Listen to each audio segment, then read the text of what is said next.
Welcome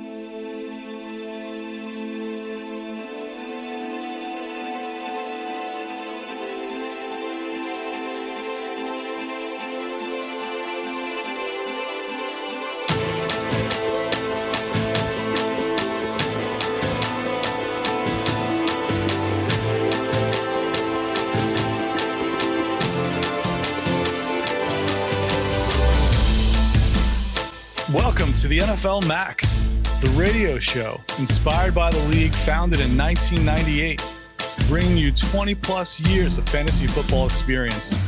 Broadcasting from our brains to your earbuds as we break down player profiles for your teams in Dynasty.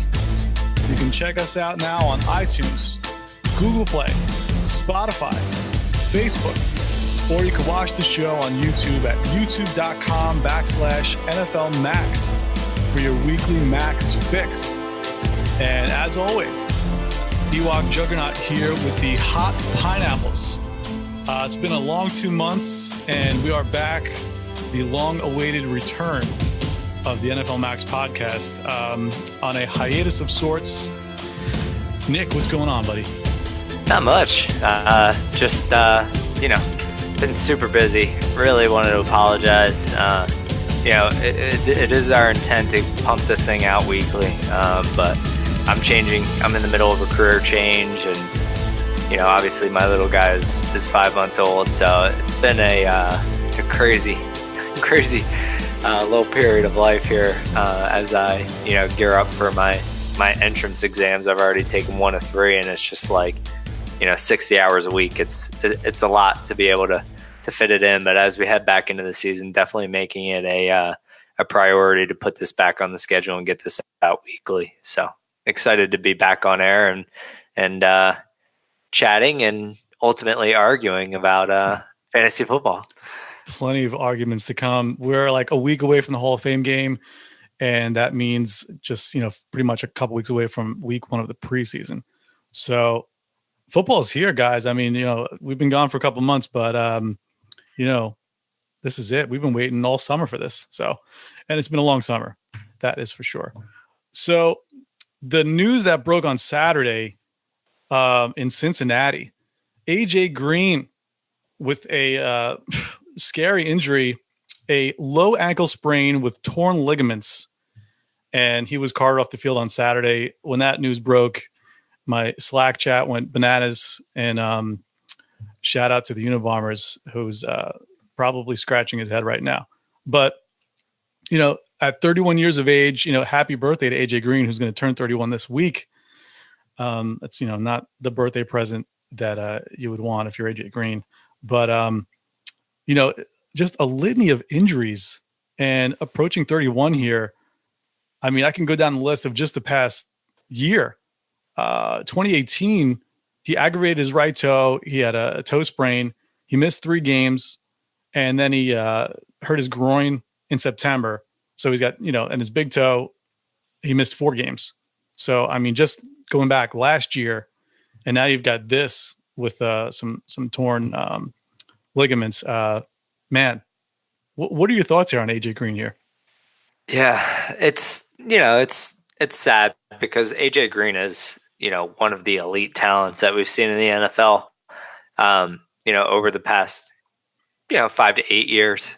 He's been a presence in this league. And I mean, it's hard to call him injury prone because like you were saying, I mean, it's a toe, it's a ankle, it's a groin. So it's like, you want to call him injury prone, but all these injuries seem fluky. Like this one just happened to be like someone landed on his ankle.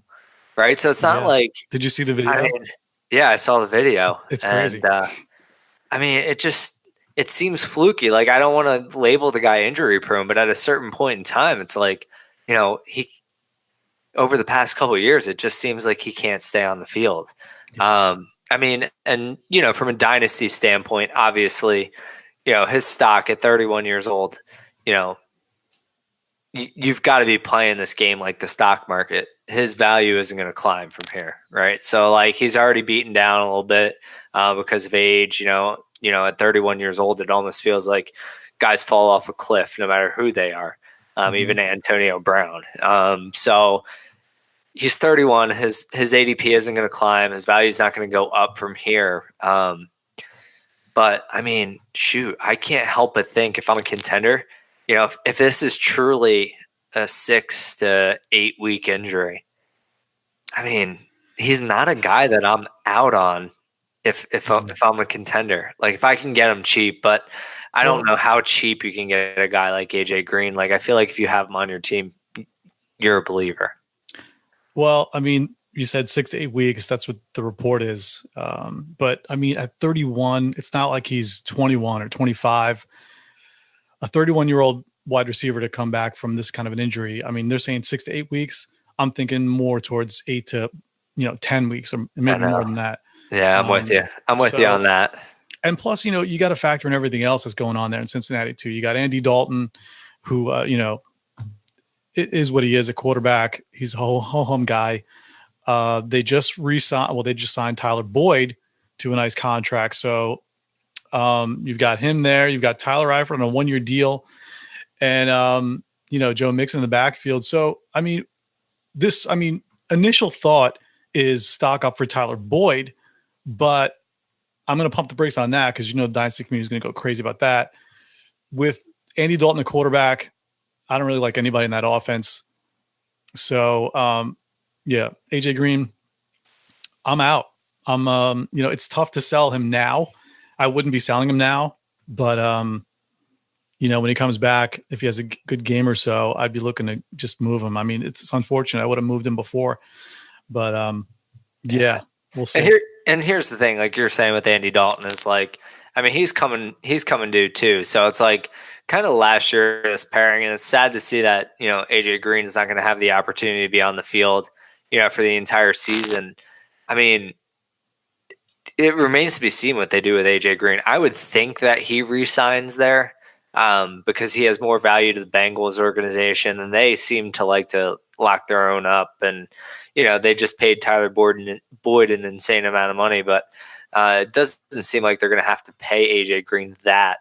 So why would you go back there if you're AJ Green? Why would you want to go back and play with Andy Dalton again?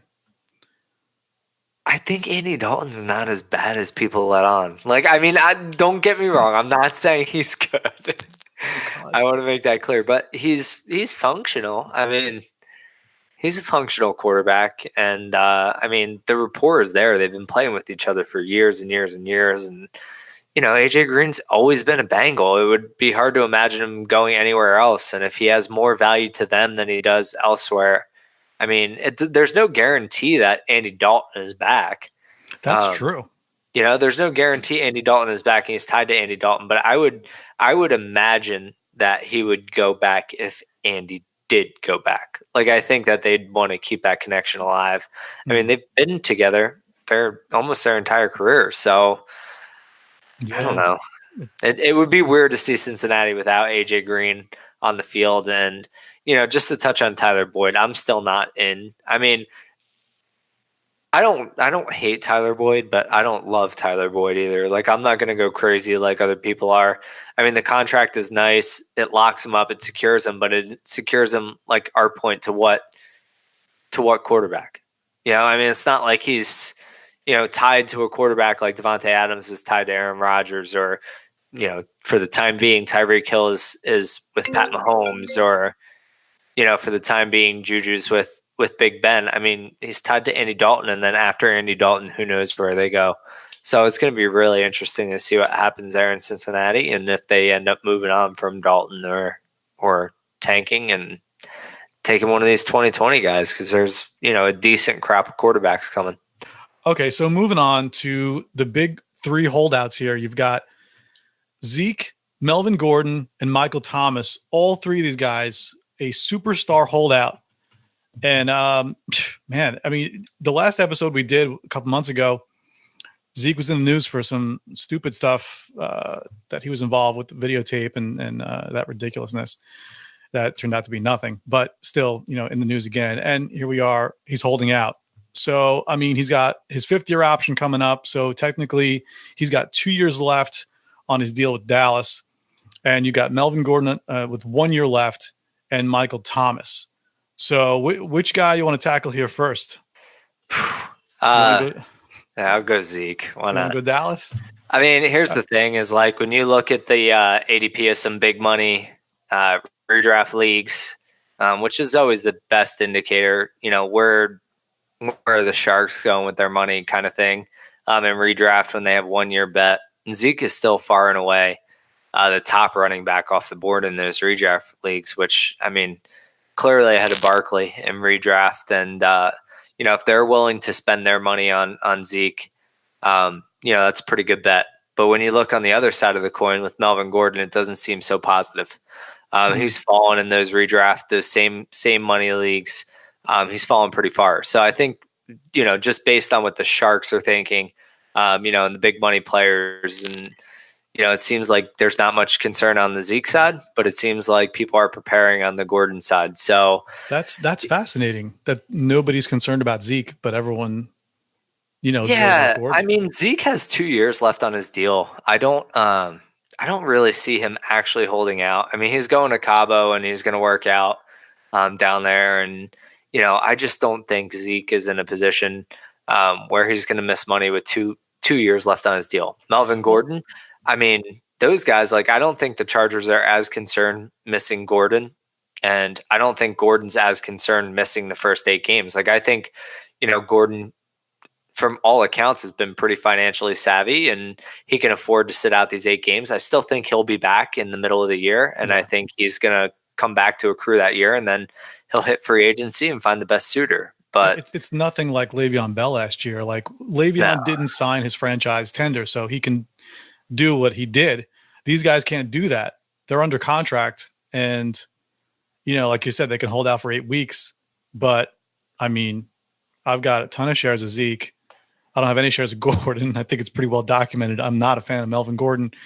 But Michael Thomas is a big one. I mean, that's, you talk about top 5 wide receiver in Dynasty. And if this guy holds out, which I don't think he will, and I'm actually kind of glad he's holding out right now, because now Traquan's going to get, reps with the ones, and he needs to develop better chemistry with Drew Brees, even though he did catch his 500th touchdown last year. But yeah, I'm looking forward to seeing what Traquan can do this year. But Thomas, Michael Thomas, that's a big one.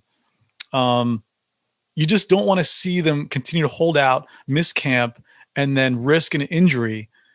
And that's really what I think we're all kind of worried about, is them not being in the best of shape when they do come back, because they've got to come back before week 9. Exactly. And here's the thing is, like, a guy like AJ Green, sitting out, obviously he was injured, but if you get a guy like a vet guy like that, like now Sterling Shepard has, the thumb issue, and now he's going to be sidelined on, for the rest of training camp. I suspect that, I mean, the thumb for a receiver is kind of a big deal because you use your hands to make a career, but in the grand scheme of things, it's a thumb. It's not like, a knee injury. So he's going to be fine. I suspect he'll be back on the field, week 1, and some of these guys that you keep under bubble wrap throughout training camp, the thing is, they're still at camp. Like, they're still conditioning. They're getting themselves into, football shape. The thing that really concerns you with a guy like Michael Thomas is what happens if he doesn't go to camp at all. Mm-hmm. Well, then his risk of soft tissue injuries goes up significantly. That was our major concern with Le'Veon Bell last year. It's why I had 17 shares of James Conner over 22 leagues, because I felt like in all those startups, he was screaming value, because if Le'Veon did end up coming back, there was no way he was going to go a second year missing training camp and be able to avoid soft tissue. It was a miracle that he did it the first year. He was going to come up with a hamstring, or he was going to come up with something. When you're not in training camp conditioning, forget playing the game of football, like, running routes against air and doing these 7-on-7 drills. These guys know how to play football. Michael Thomas, there's something to be said for building that rapport with your quarterback. And, if you have a new coach, training camp is the time to implement, a new scheme and whatnot. But New Orleans isn't implementing a new scheme. I mean, he's played with Drew Brees for 2 years. They clearly have a connection. Yeah. There's no worries on that end. It's more about him being in football shape and avoiding those, soft tissue injuries is really what you're concerned about, because if you get a hamstring, that thing lingers. Well, I mean, just to piggyback on Le'Veon Bell, did you see his tweet today to fantasy owners? I did not. No. He says in his tweet, this is long overdue, and he apologized to fantasy owners for last year for anyone who picked him. And he apologized. He says, trust me, this year is about to be way different. I'm bringing the trophy this year with the emoji trophy.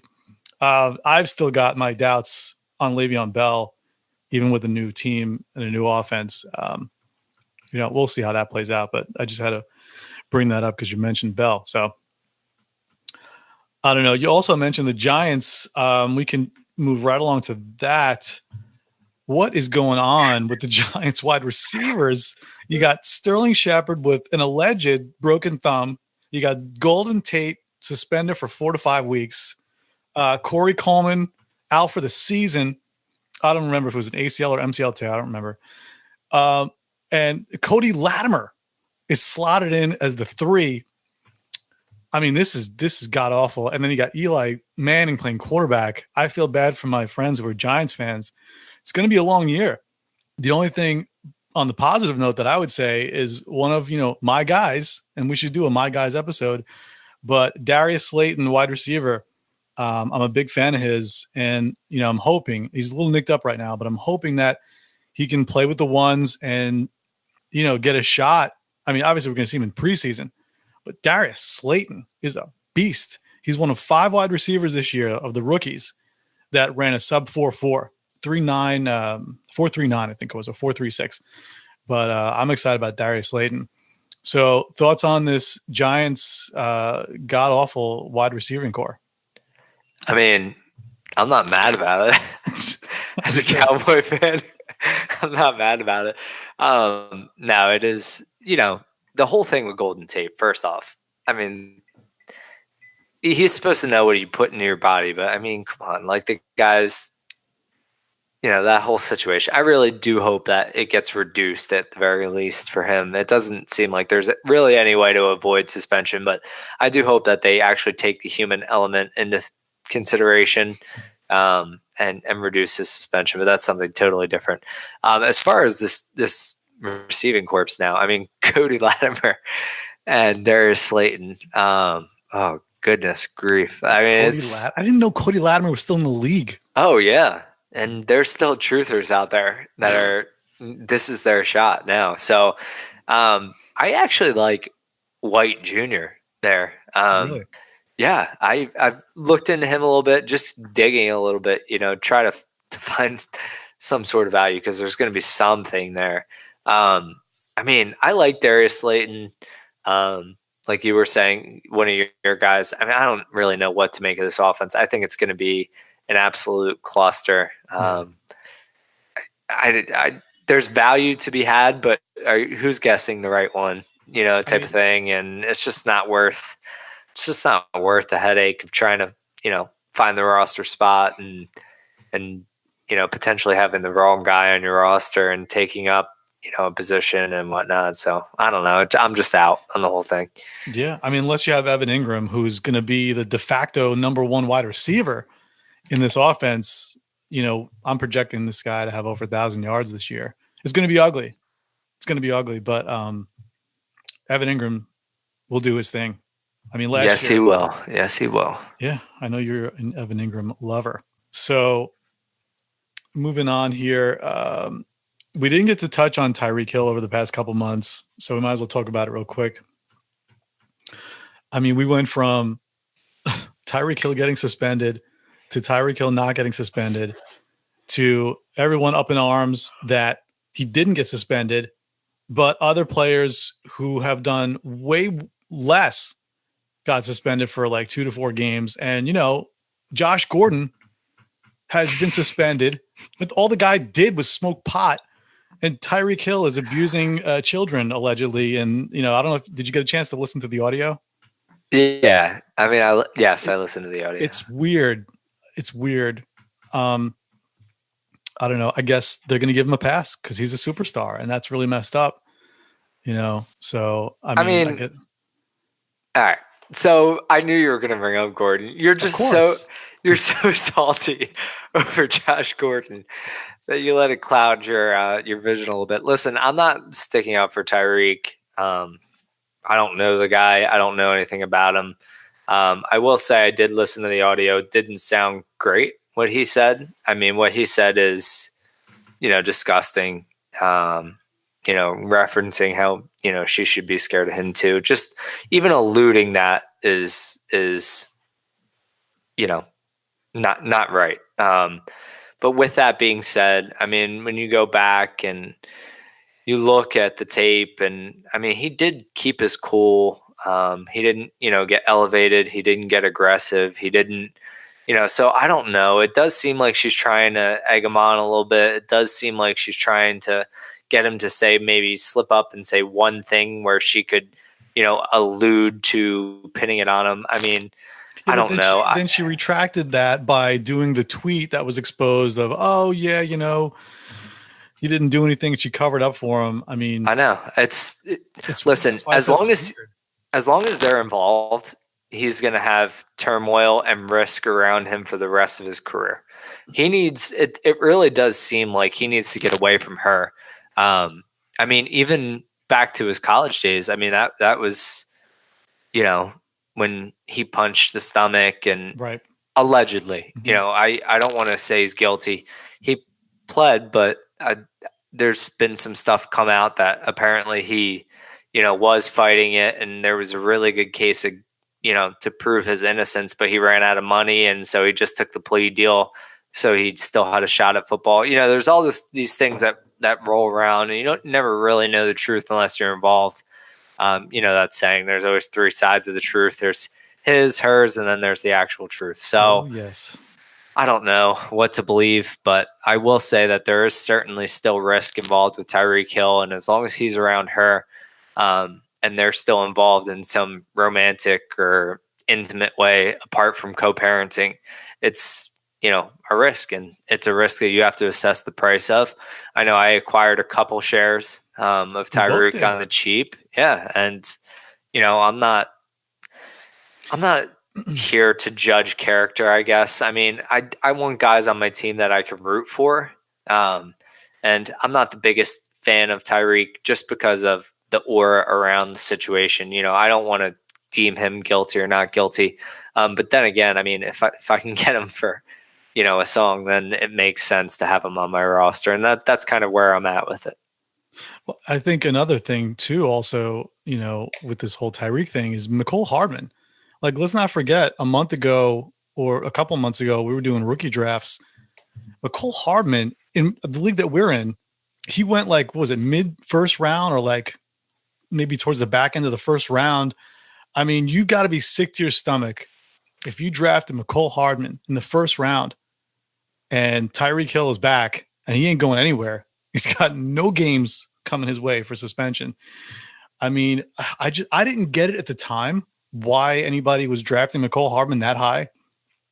And now you're paying for it because I got a couple offers in my inbox this week. A couple of teams are trying to get rid of him and dump him, but who's buying Mecole Hardman now at that price? Nobody. I mean, if I'll buy him for cheaper than that, but I mean, at the price you paid to get him, you're going to sell him. I mean, it's ridiculous. I mean, you were pretty much in that camp too, right? You weren't in the Mecole Hardman first round pick. No, definitely not.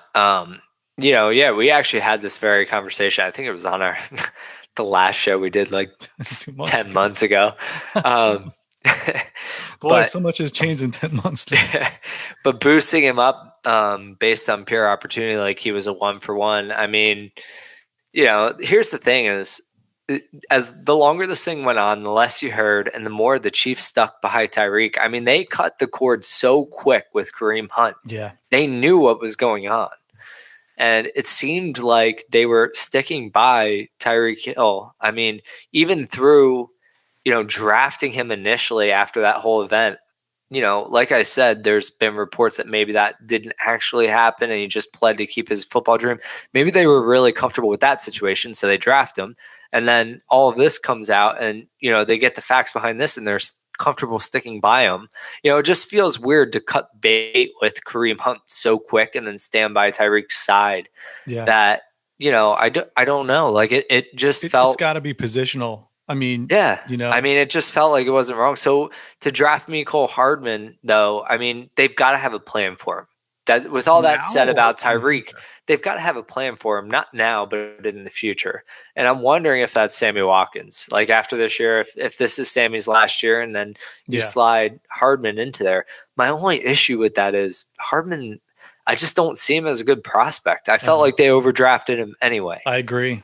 And it didn't feel like the right pick at the time. It did feel like they were trying to get a 1-for-1 with Hill and they were freaking out a little bit, but it also feels like they kind of knew what was going to happen with Hill. Like they wouldn't miss him all year long. So I don't really know what the plan is.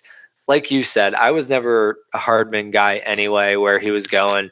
I was hands off. I have literally 0 shares across all my leagues. And at this point, I'm happy because I don't want to be guessing. It was just such a steep price to pay for Hardman. And they took him in the second round, 224. In my database, it doesn't even project that well. So, I mean, aside from the 4.33 speed, I mean, I'm just not a fan. I don't get it. I don't get the pick, why they burnt the second round pick on him. And it was just very shocking, but we'll see what happens. But either way, Tyreek's going to play this year. And I'm not buying the whole trade either. I just can't see the Chiefs trading away a player who's that vital to the offense. I mean, it's like, Kelsey and Tyreek, the offense runs through those guys. So we'll see. Other incredible breaking news. Our favorite running back in the NFL, Jordan Howard, is dominating carries with the first team offense in Philadelphia. You've got to go out there and get Jordan Howard. Jordan Howard is going to be an RB1 in 2019. I mean, I don't know what else to say. Listen, we're not Jordan Howard guys. But with all that said, I mean, it is a little weird on the Miles Sanders side. I don't know. I don't know what to make of this whole backfield. And I mean, I did think and did maintain that I felt like it was still going to be a running back by committee in Philly until proven otherwise. I like Miles Sanders. I just don't know that I have that much conviction about him. It's kind of like Josh Jacobs. Like I had one opportunity to draft Jacobs at 101. And it was actually in the NFLMAX league, and I got out. Like I just don't have conviction about any of these guys. Like Miles Sanders, I liked him enough in the process to make him my RB2, but I don't feel comfortable taking him at 103. Like I'm not sure it's not going to be a running back by committee. Like I don't have conviction one way or another. Like I want to say that Jordan Howard is bad and that Miles Sanders is the supreme talent and he deserves to get it. But they have a roster that still consists of Corey Clement, Wendell Smallwood. They just signed Darren Sproles. So it's like, it's so weird to bring in all this talent and keep it on the roster. They carried 4 running backs last year. I mean, it's just very odd. Philadelphia is quickly on my radar becoming one of those teams that you just can't figure out in their backfield. So it's the perfect time to buy Miles Sanders. The depth chart is so clouded, using air quotes, when in my opinion it is Miles Sanders and that's it. So like all the buzz now is Jordan Howard dominating carries with the first team. Good. That's great. Go out and buy Miles Sanders and get him for cheaper than what his ADP was. So what would you be willing to spend? Like, let's talk about rookie draft capital in 2020. What would you be willing to spend to acquire? I mean, it depends on what the price is for the seller. If you're talking all right, so early first, I'm gonna assume you're gonna say no. Yeah, I'm gonna say no in early first. Okay, what about mid? What about like if you felt like the pick was gonna land 6 to 8 zone? Well, I don't think that's what it would cost to get. I think you can get him for like a second round pick plus or like a late first if you're a contender. So would you pay a late first? I would definitely pay a late first for Miles Sanders. Yeah, I think at this point I would sell him. I don't have enough conviction to hold him. I would sell him for a late first. I'd probably try to get a little on top, like, maybe a running back that I like who's, way further down the list and is considered, insignificant in the deal. But I think I would sell. I just feel like there's plenty of talent in this 2020 class, having played Devi and looked ahead, that anyone that I get could easily replace Miles Sanders next year. Yeah, I agree with that. It's going to be loaded, but we don't know who's going to declare yet. It's so early in the game. But we do have a good idea of what seniors are coming out, and even the seniors comprise a first round. It's pretty stacked. You're talking like 3 to 5 running backs ballpark right now. I mean, we're not talking like 6, 7, 8 first round running backs. But again, it's July. But that's the thing. Like, I think you can get him for cheaper than that. I think you can get him for a 2022nd. I can't imagine anyone trading him for a 2022nd. Honestly, not straight up. Plus, if you throw in a couple players and a second round pick, I don't know. Because the news is just like people who drafted him in the first round are just so defeated. But it's going to pay off. You got to hold. You got to hold on Miles Sanders. He's going to be a second half guy. I mean, Jordan Howard's not going to last the whole year. And Darren Sproles is Darren Sproles. I mean, what is he going to be? Like a third down specialist and a kick and punt return guy? No, yeah, I'm not worried about Sproles. It's just more of like, what message are they sending? Like, it's like they're playing with your head, and they always do this. And then it's truly a running back by committee. Like, my viewpoint right now is like, I would sell for a late first only because, I mean, you're probably not going to get real production year one. So if you're not going to get real production year one, I would rather stay fluid with my roster, open up another roster spot for an upside shot this year, and just kick the can down the road, retool, and draft someone that I like better next year. But we both hate Jordan Howard. Can you not see the scenario playing out where Jordan Howard is, again, that plotting running back, and in the second half of the season, he's just not doing anything, and they're just going to give the ball to Miles Sanders? Because aside from Howard and Sproles, the other guys you mentioned are pretty much just, spot duty players. I mean, I can, but here's the thing is like, they really so Corey Clement should have been a between the tackles guy. Like, he should have been carrying the ball in early downs, but they like him in the receiving role. Like, I could see a situation where Jordan Howard, like you say, like, he'd just be a plotter again and then be done by midseason. The problem is he's never been done by midseason. The Bears always let him go. Like, they always let him go the entire year. And I'm afraid the Eagles will do the same thing, right? Like, it'll be like a 60-40 split, Miles Sanders and Jordan Howard, like Howard with the 60, honestly, the way I see this going, 40 to the Sanders. And then Corey Clement and Darren Sproles are going to be annoying and play on third down and have these pass catching roles. Like, I could totally see, I can write myself a story and tell myself a story and write a narrative that's exactly how it plays out. And I would not be surprised in the least bit. And so if I don't have that conviction, especially if I'm spending the 103, I mean, here's my problem with this class is I'm not spending the 103 on David Montgomery either. No, I'm not spending it on DK Metcalf. I'm not spending it on anybody. Yeah, that's the problem. And so I don't know. I got out of this class. I mean, really 2 years ago, but I mean, it's a mess. And I thought Miles Sanders was going to be a solid pick. And I lost conviction for him. I lost conviction for Josh Jacobs.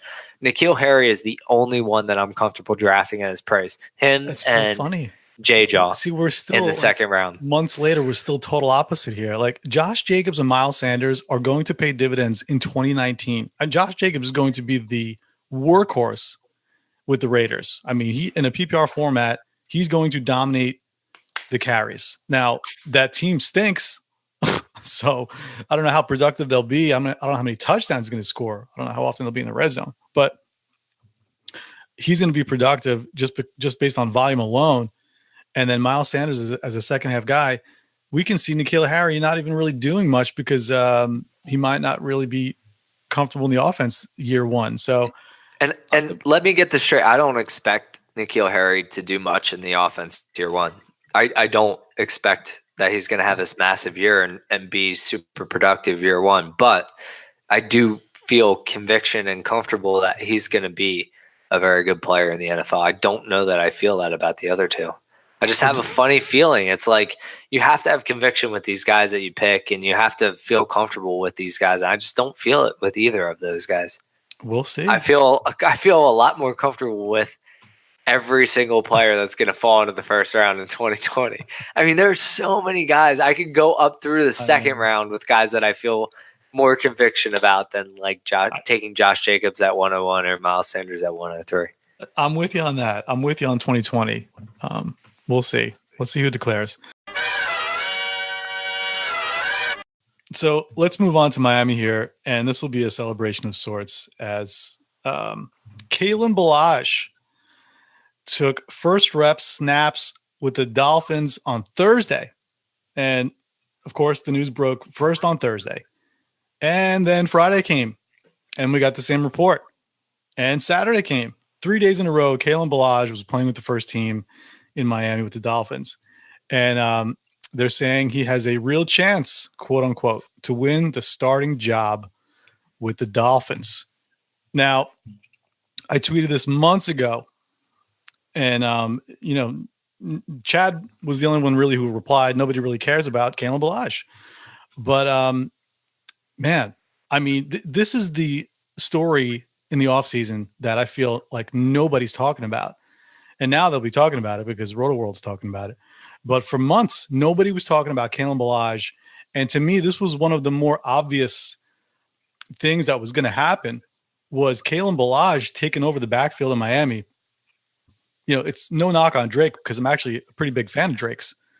But Ballage is prototypically sized with speed. And we saw what he can do when he actually got a chance. When Adam Gase finally threw him a game. Shame on Gase for letting him sit for God knows how long. It was 6 weeks or whatever it was. But anyway, Kalen Ballage, the rumor is he's going to be the starting running back in Miami. So, Nick, let the love fest begin. What do you think of this? Yeah, I mean, like you were saying, I think it's well documented. Sometimes we agree. A lot of times we disagree. Ballage is one point where we both really agreed. We love this guy. I mean, he is a home run in the waiting, and people will point to the college production and say, he never took over the backfield, or he never showed that he had the real receiving chops. I would argue with that. Like I would say, like, if you look at the tape, people say he's not a great runner. Between the tackles, I would disagree. I see the flashes.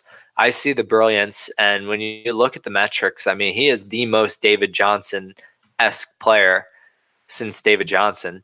And, it hasn't been long since David Johnson came out, but, he's kind of the blueprint for what everyone looks for, right? Like in an upside second round back. And yet Kalen Ballage gets overlooked constantly. I mean, this guy, the size, athleticism combination that he possesses is like no other.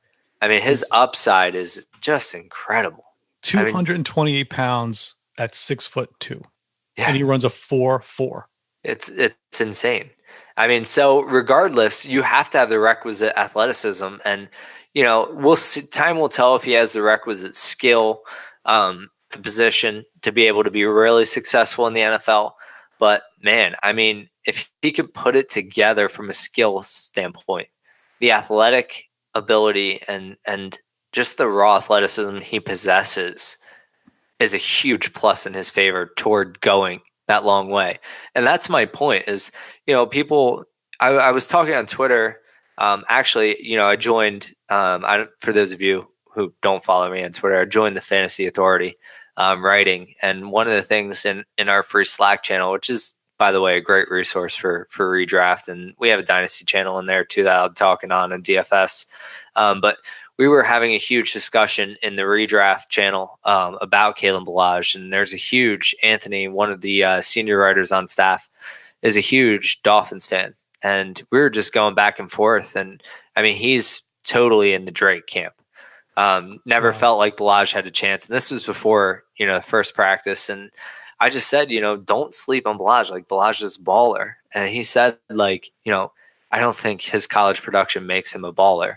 Like, but he was referencing Drake as a baller. And I think the one thing that, people overlook sometimes is, Drake hasn't really, Drake, like you were saying, it's not a knock on Drake. I like Drake as a player, but he hasn't really done anything in this league to lock down these carries. Nope. Like, he was successful last year in his optimized role, but I think that's where he's best suited. Right. I think he's going to be a great pass catcher for the Dolphins. He is a great pass catcher. He was a great pass catcher at Alabama. That's what his calling card was when he came out. And I think Ballage has an opportunity to take, the first and second down from him. But the thing that I love about Ballage, along with the athleticism and the abilities, he's also a good pass catcher. Yeah. So the upside of Ballage is that he could take this role entirely, where I can't say that I ever saw that with Kenyon Drake. I don't think that Kenyon Drake has done enough, and I don't think he possesses the skill or the athletic ability to be a true workhorse back in this league. But in Kalen Ballage, I can certainly see those skills. I see the build, I see the athleticism, and I see the opportunity. And so that's what makes me so excited about Kalen Ballage. I'm not sitting here saying he is a stud, because if he was that skilled, he would have won the job at Arizona State. But what I'm saying is he has that upside to get there because of the athleticism and the requisite, athleticism that he has. If he can put it together from skill and better coaching in the NFL, the upside there is just absolutely tremendous. And I don't see that kind of upside with Drake. Yeah. He only needed 12 carries last year against the vaunted Minnesota Vikings defense to shred them, 123 yards and a touchdown. And you can go back to last year's episode, the Kalen Ballage barrage, and we talked about it. We talked about it before that game and after that game. So, we kind of like saw this coming last year, and really, like, Adam Gase was really the one holding him back the most. And now Gase is gone. So it's totally wheels up for Ballage, and the regime with the Dolphins. They're not married to either one of these running backs with Drake or Ballage. So that's the one thing that he's got going in his favor, is that he doesn't have a regime that burnt a 3rd round pick, or was it a second on Drake? I don't remember what they used. But Ballage was a 4th round pick. So he doesn't have a regime holding him back with draft pedigree to his opposition with Drake. So, this is going to be it for him. I think this is it. I think he's going to come out there and have a really great showing over the summer, and the preseason games, we'll see it. We'll see it happen. So Kalen Ballage, the running back that nobody has been talking about up until this week. And we'll just move on real quick here I wanted to touch on Green Bay. Dexter Williams is also, talking about seeing snaps with the ones. Dexter Williams is seeing snaps with the ones in Green Bay. And I know you're not an Aaron Jones guy. I actually am an Aaron Jones guy.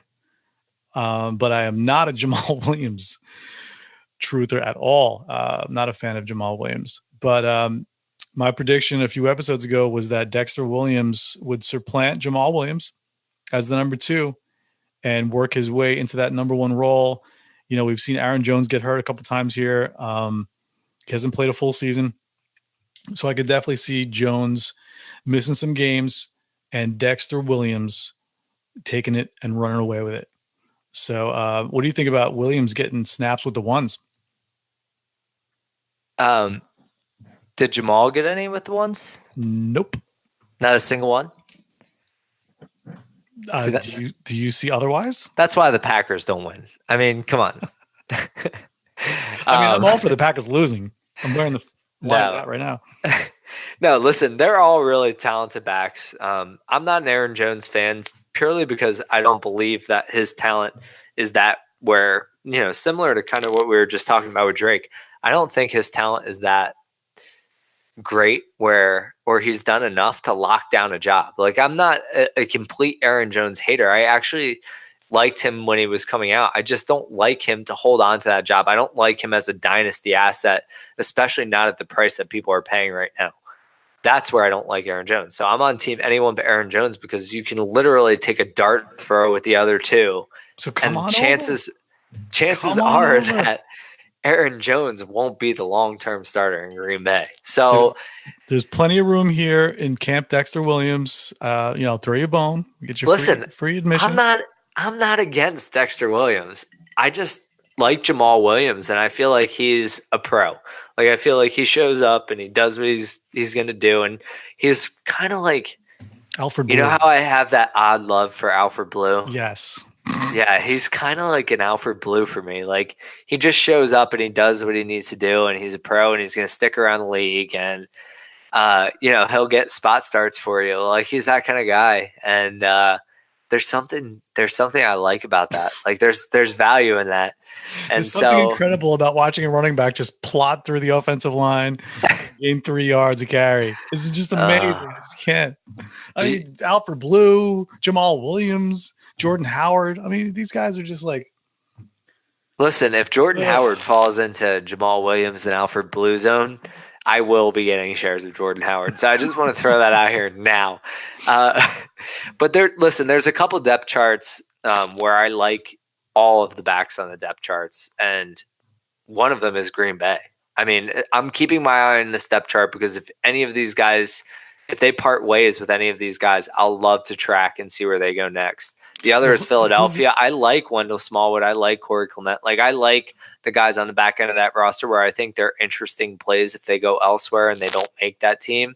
And then, obviously Seattle. You're always watching Seattle because it always seems like whoever they cut becomes a starter somewhere else. So, but Green Bay is definitely one of those teams. I think Dexter Williams is talented. I think Jamal Williams is talented. I think Aaron Jones is talented within reason. And, it's just an interesting depth chart to track. So before we go, let's touch on that real quick because I think ADP has actually corrected itself, in my opinion, where you mentioned Mike Weber. A lot of people were hyping up Mike Weber and totally dismissing Tony Pollard, who was a 4th-round pick by the Cowboys. Yeah. I mean, in my opinion, Tony Pollard is the immediate backup to Zeke Elliott. I'm not quite sure what is going on here with the Mike Weber hype. And Darius Jackson's actually getting first-team reps currently. So it's a total mess if Zeke actually does hold out. I don't think he will. We talked about it already. But, yeah, I don't get the whole Mike Weber thing. And I'm glad to finally see Tony Pollard being drafted ahead of Mike Weber because that was not the case like a month or two ago. So. Yeah. Here's my thing on Tony Pollard. I don't think he'd be the direct backup. I think the Cowboys have a plan for him. I think he'll have more standalone value than Mike Weber will, just on a per player basis. So I could understand where he's getting drafted ahead of Mike Weber. I don't think that he's the primary backup. Like I think if Zeke were to go down, it would not be Tony Pollard to step in and carry that load. I mean, the Cowboys have. I think it would be. Cowboys have a huge load. So I don't know how much of Pollard you watched last year. I watched a pretty significant amount of Pollard because he was in my DFS lineups a lot last year. I really like what he can do with the ball in his hands from a pass catching standpoint. I just don't think he would be the kind of guy to handle 15 to 20 touches a game and really grind it out for the Cowboys. I like Mike Weber a lot. I think he's talented. Than Mike Weber. He's 6 foot 210 pounds. Mike Weber's 5'10". Yeah, sure. I mean, but you don't have to be tall as a running back. Mike Weber's thicker, like his BMI is higher. But I think Mike Weber profiles as more of like a workhorse, like true carry the type, carry the rock type. So I could see Mike Weber easily if Zeke were going down, I could see Mike Weber easily getting 12 to 15 carries there, and Tony Pollard still remaining in his role of optimized touches. I just think he's going to have more standalone value, but I do think that Mike Weber would end up stepping into that role. But to your point, Darius Jackson's getting the first team reps right now with Zeke down. So, I mean, that's kind of one of those things you're going to have to watch it play out. And, the nice part about taking an immediate running back or backup running back, like even Bo Scarborough last year, I was a huge advocate of Bo Scarborough in the 4th round last year when he went to the Cowboys. And that's because I thought he had an opportunity to be the clear backup. What happens? He doesn't even make the team out of camp. And he was an easy cut for me. Yeah. There was clarity. And I'm fine with that in a 4th round pick. You know, I'm going to take the upside shot that I do get the primary backup to Zeke. And if I don't get him, cut him and move on. Yeah, I don't think this is one of those situations in Dallas where you're going to get a guy that you can plug in for like 15 to 20 carries. Because don't forget, they drafted Darius Jackson the same year they drafted Zeke. Then they cut him. I think he signed with the Browns, and then they released him, and now the Cowboys got him back. So it's he was a mess. With the Packers for a while. Yeah. So like if Zeke does go down or if he holds out, you're not going to get that one guy. Yeah. You know, it'll probably be like the Chargers where you had Justin Jackson and Eckler splitting carries. Yes. And that's the kind of situation that I can see. So, I mean, here's my thing. It was like the big travesty is they didn't bring back Rod Smith. Yeah. Like, I mean, that was just. And like, that's a guy who's familiar with Zeke, who played with Zeke in college, was his backup. And he was backup in Dallas too last year. So that was. Yeah, that was questionable, but that's why I'm leaning Mike Weber is like, did they see something in Weber where, you know, they knew they could get value late in the draft and, you know, they were going to be fine. Like, is he a 1-for-1 with Rod Smith? And if he is, then I'll be very happy taking him in the 4th round. Yeah. I just can't see a 7th round pick supplanting a 4th round pick, but it is what it is. So before we end the show tonight, just wanted to thank our official sponsor of the show, the fastest growing DFS prop style game on the planet, Monkey Knife Fight. You can pick your favorite players, choose an over under on games, or take some head-to-head action in rapid fire. Check out monkeyknifefight.com, and listeners of the show get an instant 100% deposit up to $50 by using our promo code, and that's NFLMAX, NFLMAX promo code. monkeyknifefight.com. Play games, win real money. I've still been going strong on MFK. Yeah, you're still playing? MKF, sorry. Yeah, it's I've still been playing, definitely for baseball. I'm doing really well too. The home run derby. I like to play the home run derby. So you pick 3 players in one lineup and you set the prop. So, you know, over under, you know, either half a home run, 1.5 or 2.5. Mm-hmm. And you know, whatever you pick gives you a varying return. Usually I'll just do a half home run and I'll pick 3 guys, and I would say I'm about 70% to 80% winning right now. So that's good. Yeah, Monkey Knife Fight it's a really interesting site. Very fun to play for those of you that like a little DFS and betting mixed in. Yeah, I love the prop style. So I'm looking forward to when the season kicks off, playing some more during the football season. Well, that'll be it for the show. Just wanted to thank everybody who reached out to us over the past couple of months. We got some emails and some tweets wondering if we were coming back. But thank you guys. We're back. And we just wanted to thank you guys for reaching out to us. And that'll be it for this week. Thanks, everybody, for listening, for subscribing. And we'll see you guys next week. Everybody, one clap.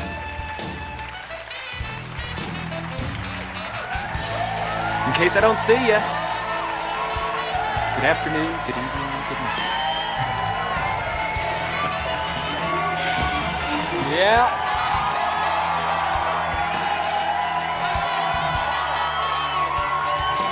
And then maybe next year.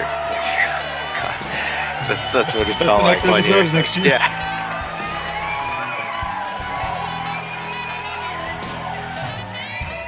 Pretty much, Kalen Ballage took first. Jeez Louise. This is what happens when you take 10 minutes off.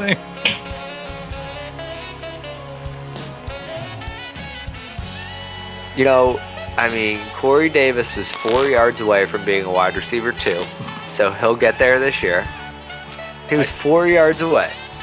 He'll get to wide receiver 2 land this year. Oh, Juju will be fine. He'll be top 12. He really wanted Butler. I don't understand it. Good Lord. How did I screw that one up? Okay. I mean, I love Butler too, but I like Butler, within reason, but it's insane. The guy was a day 3 pick. Yeah. Christian Kirk, though. You love Christian Kirk. Coming up, man. This is the year. Let's see if Kyler Murray's the truth. Mike Evans is the legit wide receiver 1. So Mike Evans, and then I've got Will Fuller as the upside. I mean, I've got 5 legitimate wide receivers. So let's move on to Miami. And this will be a celebration of sorts. Penis. You know about that joke? Are we back in the first grade? Oh. My brother just told me about that this week. And I was like, wow. You really did that in school? He's like, yeah. You never played the penis game? No. Oh, man. I went to a private school. We couldn't say boo, let alone penis. Well, if you're not a believer in Justice Hill, you come knocking on my door when the season's over and be like, oh, because you were an Ofer last year. Yeah, not Ofer, okay? Yourself. Not Ofer. I had Josh Adams. Wait, that's right. You did have Josh Adams was your name to claim? Claim to fame, sorry. Hey, that was a big hit because that was a real shot in the dark. Yeah, and then I sniped you and I got him off waivers. I know. Off the poaching. And was it worth it? No, I'd rather have my 12th round pick. And your $25 back. I know, $25 for Josh Adams. One clap, one clap, one clap.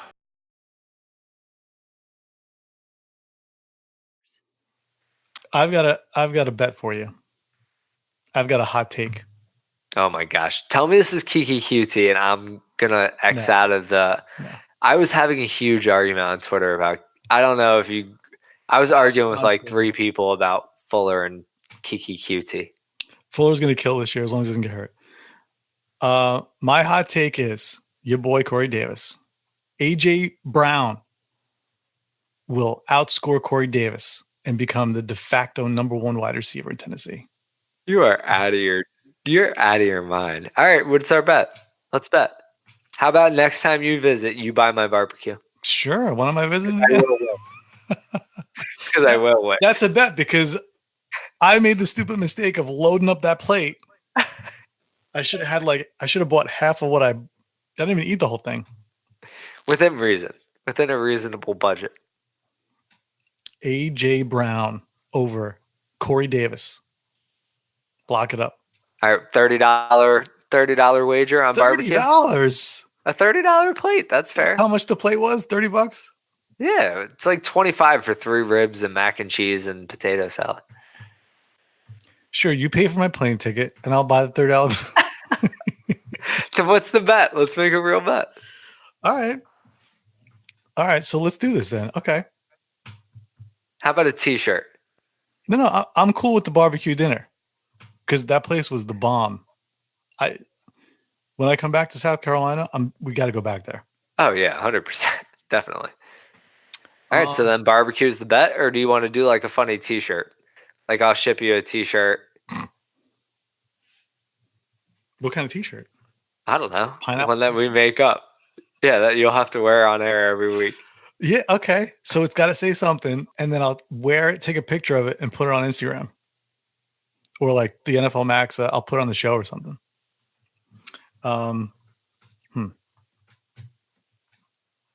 Well, first, what's the bet? I'm going to say... I thought you just said what the bet was. But is it the whole season? Like, what's the parameters here? Yeah, a whole season. What do you want to do? Points per game, or you want to do season output? I'm going to say... definitely 100% second half of the season, he outscores him. Definitely. Here we go. You're backing off. It's getting cooler by the minute. The hot take is cooling down. I'm going to say he definitely has one game. He outscores Corey Davis. Oh, God. No, I'll do it. Let's do it. Let me put my money where my mouth is. A.J. Brown outscores Corey Davis on the season. Boom. points per game or overall? Like if Corey Davis overall. gets hurt. Okay, that's fair. What just That happened gives with my okay. gives you a chance. Yeah, that gives me a chance because if he gets hurt, then it's definitely a lock. All right, and we're a $30 barbecue plate. I'm in. All right, done. Done. Lock it up. Lock it up.